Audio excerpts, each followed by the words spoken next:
League, only reached the quarterfinals once in the last 7 seasons. We're going to talk about that with Kevin Kilban, with Clinton Morrison, and possibly with Kenny Cunningham if he ever turns up. The show gets underway at 7 o'clock. Can't be putting up with this nonsense. Can't be putting up with this nonsense. Timekeeping is ridiculous. Honest to God, it is. Show starts 7 o'clock. It has done for 15 years. I came in. I walked in the studio expecting Kenny to be sat here. You know, big smile on his face. It's ruined my evening already. I had a great big intro planned, and now I've had to scrap it.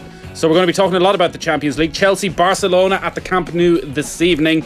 We're keeping a very close eye on that. We'll get the team news as well shortly from Richie. We'll be going to Cheltenham as well around about 7:45. Check in with John Duggan. It's been a mixed day for the Irish, a treble for Gordon Elliott, which has a big smile on Kev's face. Sam Crowe delivered the goods.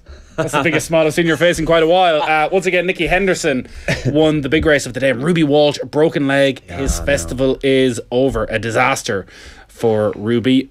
Wednesday night rugby coming away as always at 8 o'clock. My opening notes for Wednesday night rugby were: it's been pretty tame in the build up. There's been no real talking points. And then a video has surfaced of Eddie Jones from a year ago, or certainly last year, where he was basically describing Ireland as scummy.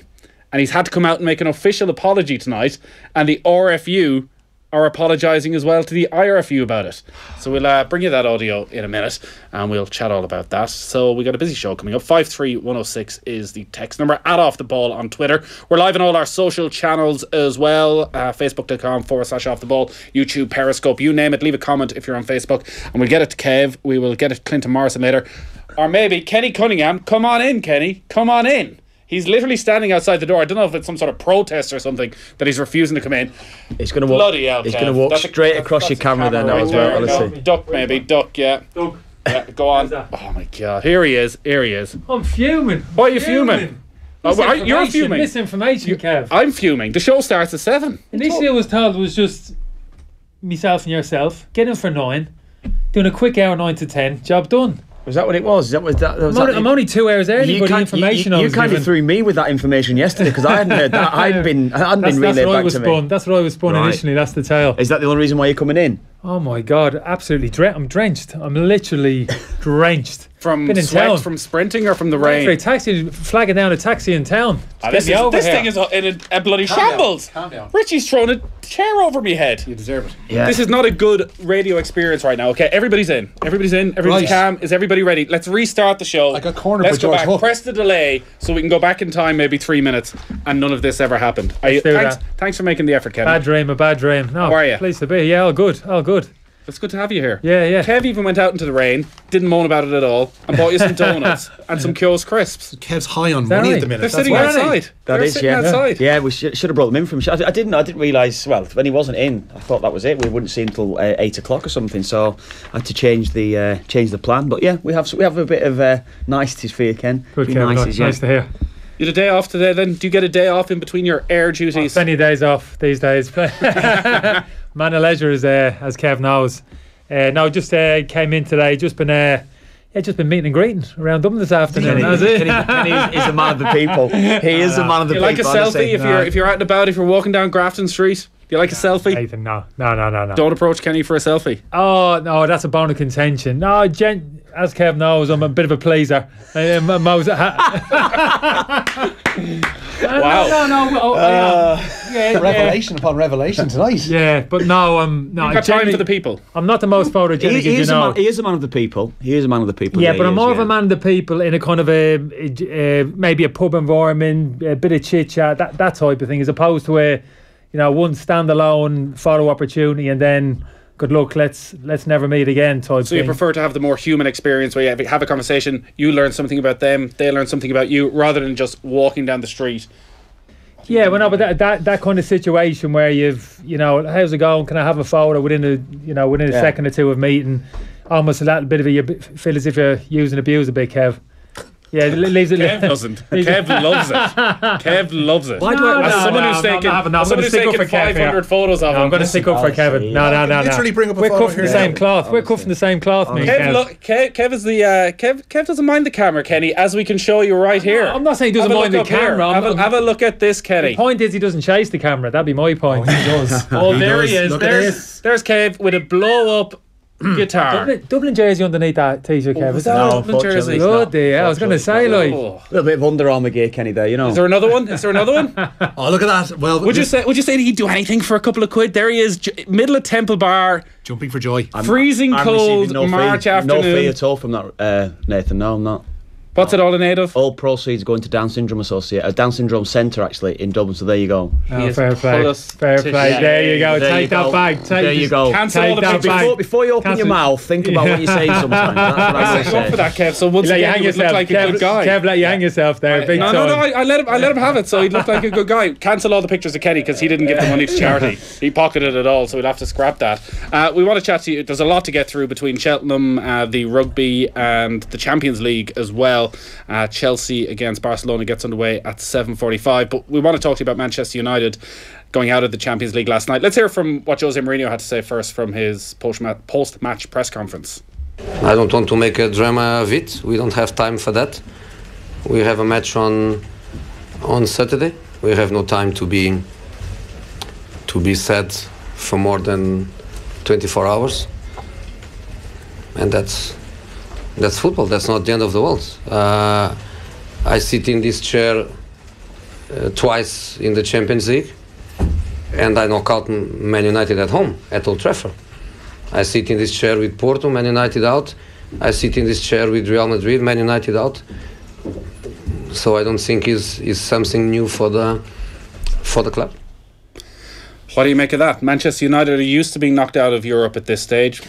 What's the big issue? Apart from when they're winning the Europa League. Yeah. I know it was that one. How bad was it? Doesn't go down too well, those kind of statements from Moreno. It's understandable why there's that little bit of a rub at the moment between him and the supporters. He's not really helping himself. It's typical Moreno. Ego's been pricked a little bit. He's clearly unhappy in terms of general performances from the team. He's not saying that publicly, but that must be it. That must be where this is coming from. That place where he's not happy. He's not happy with what he's seen on the pitch in terms of general quality of performances. And I think why not come out and say that then? Why not come out in the press conference and say that type of performance is not acceptable for a club of this size? Yeah, because that's you almost embarrass yourself there, Kev. There comes a point where you have to protect your players, Nathan. He's a manager of a football club, and to some extent you got to take it upon yourself.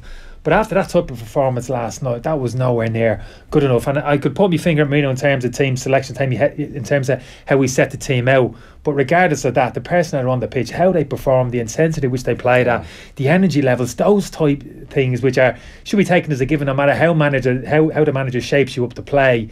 That was nowhere near, Nathan. I couldn't. If you'd looked at that game, you never would expect that was a Champions League potential quarter-final spot at stake. I mean, I was never good enough to play at that level of football, but I know if I had got the opportunity, at the very least, I mean, the nervous energy even going onto that pitch, it would have been almost having to calm yourself, stop yourself from running all over the pitch, that headless chicken thing, trying to make tackles and influence the game with that pent-up energy. You would have had to fight against that in the first 15-20 minutes of the game. It was almost the opposite in terms of the body language of the players. It was a strange scenario. There was so much expectancy before the game was there last night, and it was that. I mean, there was a lot of noise yet. Sevilla came in. The noise that they were generating was great throughout. But before the game in the warm-up, there was that real feeling that United are going to come out. They're going to start with, as what Kenny's saying, with a real tempo to the game. Go and try and get that early goal because there was always that danger with it being 0-0. They had to go and win the game, exactly. didn't they? It was 0-0, which people forget. Go and win the match. But I'm with you there. There was a serious lack of pace in the game, and considering that when you look at them last weekend and how they played against Liverpool in the first half, there was a pace in the game. There was a really intense atmosphere, but there was an intense pace in the game as well. And I just didn't see it. But that comes back to personnel. So the big bone of contention I have Moreno team selection, Fellaini. Mario Fellaini in a central midfield area. After the performance of McTominay and Matic at the weekend, them as a pair against Liverpool, in front of that a back four, that was the kind of base they needed going into that game last night. Pick wherever four you want in front of that. But that couldn't he. I can't understand how he tinkered with that, because them two were the shield at the weekend against Liverpool. Both mobile, could get around the pitch, make tackles, discipline, good game management, good reading of the game, didn't get themselves ahead of the ball, gave United a real sound base to go on and beat Liverpool. That's exactly the type of shape, that the performance that they needed against Sevilla. So to put Fellaini the most immobile, I heard Stephen Gerrard before the game say, I can't believe he was so defence-minded with this team he put out with Fellaini. If you want to be defence-minded, you don't put Fellaini in the centre of your midfield for the reasons that I'm saying, because he hasn't got the legs, he doesn't attack people, he doesn't see danger. So if you're going to go defence-minded, you put McTominay in your centre midfield. That's a given, because he's head and shoulders in terms of his defensive mindset and his defensive attributes. From what I can see, even at a young age, streets ahead of Fellaini and even streets ahead of Pogba in that respect. So that choice alone for me hindered United. So they couldn't, you're saying, press, energy, make tackles. He can't do it.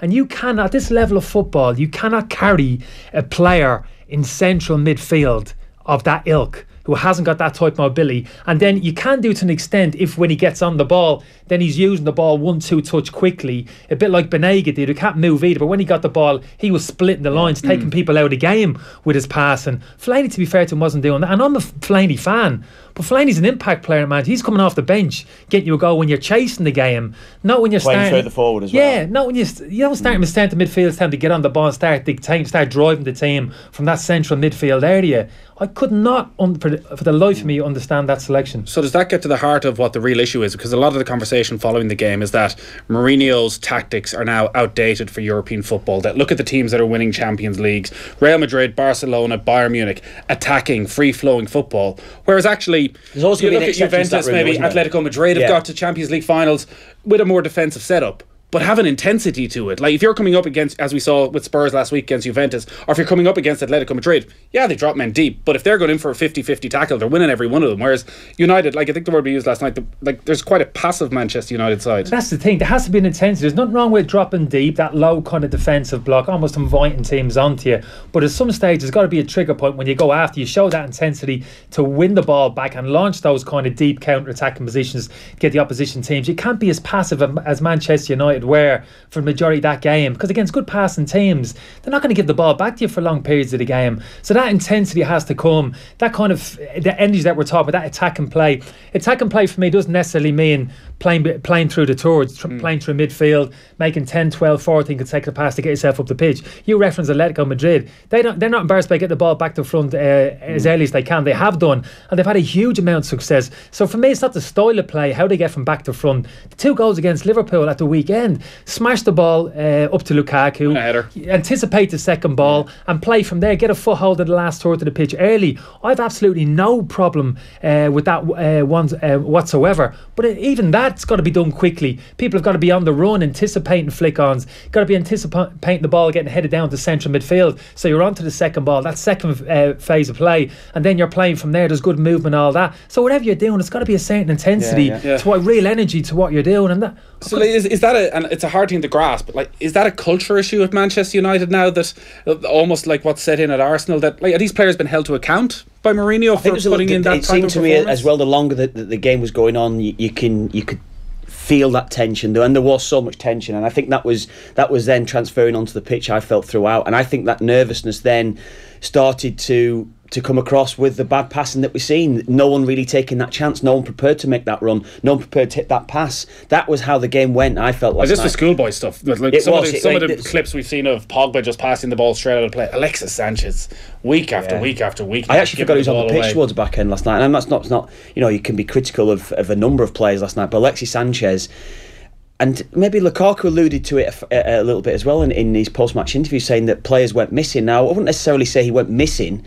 like, from the fact is that he was still continuously trying to look to get on the ball. He just wasn't in the game. When you see player of his quality, he's not in the game, Rich. When you see on Saturday Marcus Rashford deployed on the left-hand side and deployed brilliantly down the left, what would be Mourinho's thinking, and Kenny, I get your opinion on this as well, in moving him to the right last night? And ultimately having no effect on the game. Sanchez, this was the whole point, bringing Sanchez to the football club, the effect it was going to have on Rashford in particular, his development. I think you're right, most of us look at Rashford and think at the moment playing left of a 3, probably his best position, looks comfortable there, he's getting better there, the ability to drive on the inside, he can still chop down the side as well. Obviously being on the wide area, looking inside the pitch for a player developing, a little bit of an easier position as well than playing as a number 9. So if you're looking from Rashford's point of view, Sanchez coming into the football club, it's going to hinder him. It's less game time for him, and for me, he's approaching it time in his career where he needs to be kicking on now. He needs now more time. I can understand that drip feed effect to a certain extent, but now that young fella's ready, he needs almost as much game time as possible. But Sanchez, he's struggling now at the moment in terms of form.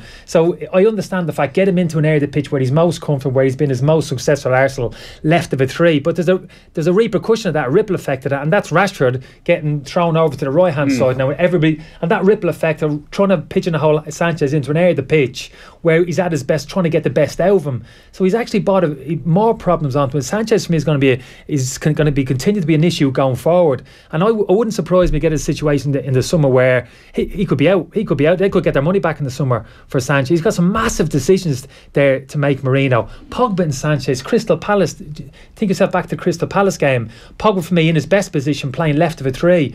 Sanchez just came in and playing on his toes, kept playing in the same area of the pitch.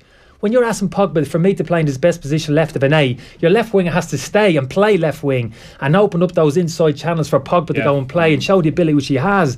Sanchez kept coming in and taking too much energy, space. Too much dropping back. Yeah, but indiscipline. It's not just indiscipline. Manchester City don't do that. In and out possession, they're fixed. They understand their roles. They know where they need to be in relation to other players on the pitch. Manchester United under Marinos, so un-Marino like from a tactical point of view, how indisciplined they are in terms of their position sets. Sanchez in particular, that wound up tie, off you go and influence the game and whatever, you know. Yeah, one thing I would say just on the back of what Richie's saying and the question he's asking about playing Rashford on the right hand side is there was the suggestion early on this season, and I was looking at United early on this season, how can he work a way of getting Martial and Rashford into the side? And the suggestion from Mourinho when he was asked the question was, you can't play either of those players on the right hand side. That was a suggestion that Moreno was coming out. Now all of a sudden in what potentially is your biggest game of the season, you play Rashford then on that right hand side when 3 months ago he couldn't play there. So why would he do that? I don't know. I don't know why he did it. That's why I questioned Marino last night. We'll come back to all this in the football show after 9 o'clock. Clinton Morrison will join us as well, and we'll be keeping a very close eye on Barcelona against Chelsea. But we are here with Air, the home of Air Sport. Get amazing live sporting content free with Air Broadband. And Richie, you're starting with Cheltenham. Yeah, Meath trainer Gordon Elliott had a treble today on day 2 of the festival. Odds on favourite Sam Crow started his day perfectly with victory under Jack Kennedy in the opening race of the day, the Grade 1 Ballymore Novices Chase. Tiger Roll was a 7-1 winner in the cross country, and Elliott completed his hat-trick with 33-1 chance Veneer of Class again under Kennedy, an unlikely winner of the penultimate race of the day, the juvenile handicap hurdle. The feature, the Queen Mother Champion Chase, was won by Evans. That wasn't Kennedy, by the way. Sorry. Wasn't it? No, it wasn't Kennedy. No. The feature was won by Evans' favourite Altior. He held off a stiff challenge from 5-2 shot Min to take the line under Nico de Boinville. Winning trainer Nicky Henderson says the ground isn't doing justice to the horses in action this week. It's not easy when the ground is like this, and we haven't seen anybody go and really completely dominate a race. There've been lots of good winners, and there are going to be lots more, but nothing's absolutely cantered away with the race because they're in a different class, only because I just don't think you could do it in the conditions, and I think they've all been great. They're brave horses. Kev. Go on, Kev. He wasn't on Tiger Roll. No, I didn't say he was on Tiger Roll. I said he was on Sam Crow. Sorry. Oh my God, you call yourself a I was going to ask Kenny if you were enjoying Cheltenham, but you just said I didn't even realise it was on. It was just there, and you were wondering was Kevin into Cheltenham. Well, if you'd seen him at 2:15 as he had his top off running down Grafton Street celebrating the serious cash he'd won in Sam Crow, you'd realise he was I won it. A £5 bet. It was max bet used 20 quid on Sam Crow today, Ken, so it was a nice little Then slippery slope, Kev. Then it's 50, then your maximum's 50, then before you know it. Yeah. That's what they say, Ken. That's what they say. Have a word of John Hartson next time he's in, laddie. He'll give you a little pep talk where that's leading. Yeah, I know. I've had that pep talk before. Moving on. We all have. Willie Mullins claimed a 5th winner of the festival with a 1-2-3 in the champion bumper. Relegate won that one under Katie Walsh, more of which anon, at a price of 25-1. Earlier, Blueberry was a 20-1 winner of the Coral Cup. In all, 6 Irish winners today, with 5-2 favourite Presenting Percy winning the RSA Novices Chase for trainer Pat Kelly. Ruby Walsh's festival, though, is over. He fell from his Mount Alboom photo at the second from home in the RSA and was taken to hospital for x-rays. It's feared he's broken the same leg from which he only returned to action at Thurles last week. His sister and agent Jennifer has since confirmed that unfortunately he's aggravated a recent leg injury and will see his consultant in Dublin next week for further assessment. And speaking after her champion bumper win, Katie Walsh admits it's been a strange day for the family. Sure, I'm torn a bit, to be honest. I'm a very emotional person anyway, but yeah, I really appreciate days like this. It's fantastic. But yeah, in the back of my mind, you know, I feel sorry for Ruby. But, you know, then once I rounded the corner behind the screens and he was up and he was talking to me, that's the main thing. So it's not as bad as it first seemed, I think, so he'll be back. Have you spoken to him since he's been in the hospital? No, I give him a ring now after. But yeah, you know, it could be an awful lot worse, I know. But yeah, my heart's torn a bit. But yeah, it's been a fantastic day. Yeah, a mixed day for Katie Walsh and disaster for Ruby. Battling back, just returns a week ago. Well, exactly. He's only back in last weekend, back in the saddle after that leg break. So, I mean, they're so brave, aren't they? The jockeys. Was he saying it was multiple times he broke it? I can't remember whether he said during his last break. Broken legs so many times, and to come back again and to have so much success yesterday as well, for this to happen to him, yeah, it's a disaster for him, really. We're going to talk Chelsea-Barcelona at 7:30, but teams are in. Yeah, they need to score at the very least, Chelsea, to hold any hope of reaching the quarter-finals. Their last 16 tie with Barcelona level at 1-1 following the first leg at Stamford Bridge. The teams are in with Marc-Andre ter Stegen starting in the Barcelona goal. They've then got a back four of Sergio Roberto, Gerard Piqué, Samuel Umtiti and Jordi Alba, with Sergio Busquets, Ivan Rakitic and Andres Iniesta returning from his hamstring strain in midfield. Ousmane Dembélé, Lionel Messi and Luis Suarez make up their front three. For Chelsea, Thibaut Courtois starts in goal. The familiar back three of Cesar Azpilicueta, Andreas Christensen and Antonio Rudiger. Across the midfield, it's Victor Moses, N'Golo Kante. Cesc Fabregas is against his former side Marcos Alonso, while Willian and Eden Hazard flank Olivier Giroud. Kick-off at 7:45. As expected, Bayern Munich comfortably through to Friday's quarter-final draw. Jupp Heynckes' side were 3-1 winners away to Besiktas to complete an 8-1 aggregate victory. Thiago and an old goal from Gökhan Gönül for Bayern, then added by Wagner later on, with Wagner Love pulling one back for the hosts. Now, quite literally, my notes for Wednesday Night Rugby started with that maybe Eddie Jones had sort of had his cough softened somewhat and the two defeats meant he was just keeping quiet. It turns out some comments from last year have really come back to haunt him. They have indeed. He's had to apologise for those comments made about Ireland and Wales at a conference held last year. The England head coach was appearing in front of an audience at a Mitsubishi sponsored event. Jones said this evening, "I apologise unreservedly for any offence caused, no excuses, and I shouldn't have said what I did. I'm very sorry." The RFU, meanwhile, will apologise to the IRFU and the WRU for the following. So we've played 23 tests. We've only lost one test to the scummy Irish. I'm still dirty about that game. But we'll get that back. We'll get that back. Don't worry. We've got them next year. We'll get them back. I think we're playing in fourth round of the Six Nations, so we'll get them back. So Wales, who knows Wales? Is there any Welsh people here? So it's this little shit place that's got 3 million people. 3 million people. 3 million. 3 million. Wow, I didn't hear the second part of it. That's funny. He's drunk. No, really? I never. You can't accuse him of being drunk. He's drunk there. How would you? Kev, I've been around enough drunk. Jones. I've been around enough drunk people, Kev included. I know how people project themselves. That's somebody he's had a few drinks. He's making a speech at a Mitsubishi. He's had a few. I'm telling you, he's had a few drinks. That was funny. I never would have thought that, Kenny. I never would have thought that myself. Actually, honestly, Scummy has a slightly not as harsh meaning in Australia. It's like calling someone a gobshite, maybe. Yeah, it can be a term of endearment. Yeah, that gobshite country Ireland, we lost to them last time. Yeah, it doesn't come across well. He's obviously had to apologise pretty quickly for that in the RFU as well. Pretty chastened by it and all. What he said about the Scots as well. He said about the Scots as well within that. I don't think he had. It was that just bit hasn't come out yet. There's probably going to be a drip feed of this entire conference to come over the next while. Every week, by the way, we want to reward your best rugby comments. Text us, tweet us, whatever you want. Give us your best shot. And each Friday, we will choose the Heineken Star Comment of the Week. You'll be in the hat to win some great prizes, match tickets, roadshow tickets, Heineken and more. England captain Dylan Hartley, he has been past fit for Saturday's clash with Ireland. The Hookers recovered from a calf injury which ruled him out of their defeat to France, and it's also been confirmed that their winger Elliot Daly will be available for the game, having overcome a foot problem. England assistant coach Paul Gustard says they won't let back-to-back defeats to Scotland and the French dent their confidence. No, look, we've got things wrong, particularly around the breakdown area. We haven't been efficient there, we haven't been effective there, so that's been a highlighted focus obviously over the last couple of weeks for us to improve, and we're working hard on it this week, and we expect a better performance all round against Ireland on Saturday. Unbelievable. Yeah, on the radio. See the red light, Kenny? That's going to be the hint for you for the evening that you're live on the radio. I'm facing the wrong. I'm trying to be sociable and include myself. That's fine.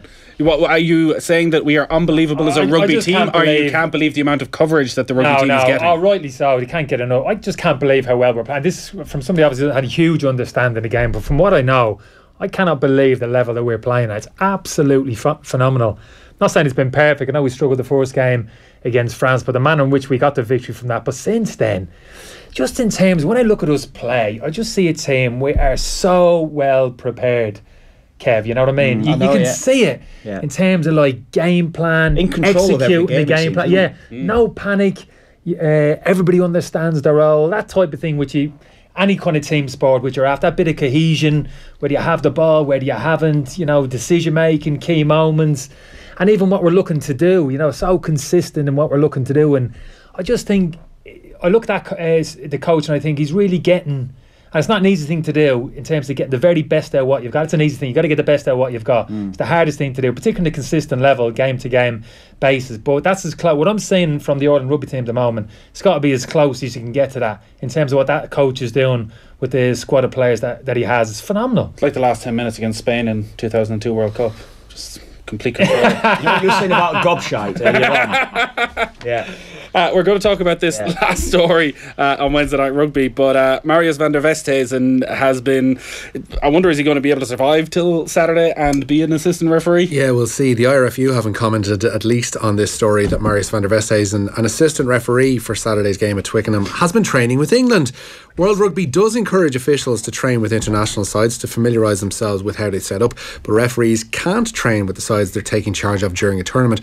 That diktat, though, doesn't extend to assistant referees, but it's understood that World Rugby aren't best pleased with the scenario, though they themselves have yet to officially comment. Alright, all this week we have teamed up with Outdoor Revolution, which takes place in the RDS on Saturday and Sunday, 24th and 25th of March. You can join Sean Kelly, David Gillick, Stephen Hunt, Ross Purcell, Niamh Briggs, Stuart Lancaster and many more for a fun, interactive weekend with engaging discussions, fitness classes, workshops and cooking demos. Everyone who enters this week will be put in the overall draw and have a chance to win a trip for two to the European Rugby Champions Cup final, including flights, accommodation and tickets to the match, with thanks to Fulfill Nutrition. Also today, one listener will win a fantastic outdoor activity package for two people plus dinner at Glencullen Adventure Park in Rathfarnham. To enter, just identify this mystery voice. I can't explain it. It's unexplainable. Do it again? I can't explain it. It's unexplainable. Easy. Is it easy? That is. Nathan. Give me another go. I can't explain it. It's unexplainable. I have it. That's fine. Text the word outdoor. He doesn't have it. I do. I'm not going to say it. I'm not going to say it. Text the word outdoor, your answer and name to 53106. That is 53106. Text costs 30 cents. Kevin will be all over that prize. Free fitness course, cooking lessons, dinner for two. Dinner for two. Oh my God! You need someone to take Nate, don't you? That's what you need. That's an issue there. Text the word outdoor, your answer and your name to 53106. We'll draw the winner at the end of the show. Tune in to Off the Ball on Sunday to hear who will win the trip to the Champions Cup final. It's all with thanks to Outdoor Revolution, taking place at the RDS March 24th and 25th. See outdoorrevolution.ie. Quick break and then we're looking ahead to Barcelona at Chelsea with Kevin Kenny. Off the Ball on News Talk in association with Air. Watch every UEFA Champions League and Europa League game on the Air Sport Pack. News Talk Breakfast. I think the argument people will be saying is, but this is the thin end of the wedge. It's 80 cent a lift now. Next year it'll be €1. The year after that it'll be 160 and so on. That it will steadily increase. So I'm quite happy today to say on the radio that this is it. We are not going to increase this charge. This is a subsidy to help us continue